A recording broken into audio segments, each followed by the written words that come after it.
Turning now to your community focus, we are going in depth on the ongoing homelessness issue here in Rhode Island with the head of Crossroads, Rhode Island.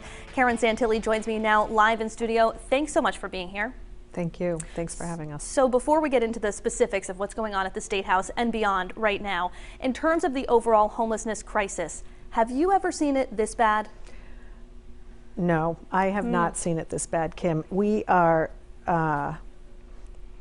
in the middle of this perfect storm between the economic fallout of the pandemic, rents skyrocketing, people simply can't afford rents or rising rents, and the lack of apartments that are available for people to move into. So you put these three issues together, and we have the crisis that we're seeing now, and we've never seen the numbers this high. I've never seen the numbers this high. Off the top of your head, not to put you on the spot, but do you know what the numbers are? How many people are unhoused right now in Rhode Island?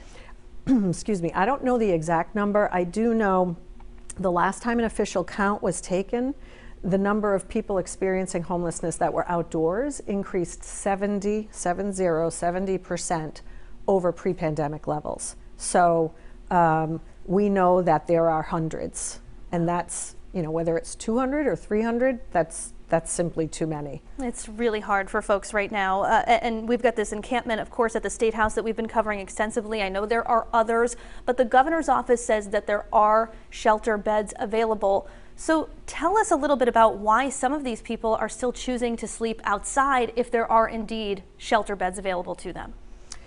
So there is a supply and demand issue for sure. There is not enough supply of services and shelter beds for what is being demanded by the numbers of people that are experiencing homelessness. I can't speak for the entire system. I know at Crossroads, our women's shelter, our COVID overflow shelter, our warming center, our domestic violence shelter, and our family shelter are all full. There are no available beds. There are probably 2 or 3 available beds at Harrington Hall, which is the men's shelter we run in Cranston. And so there are simply not enough right now. But we know that there are more beds and more services coming online as quickly as the system can get them online. And shelter is not the solution for homelessness. It's not for everybody. And so there are some folks who don't necessarily feel safe, but many do. I mean, we already this year have provided shelter for hundreds of individuals and families.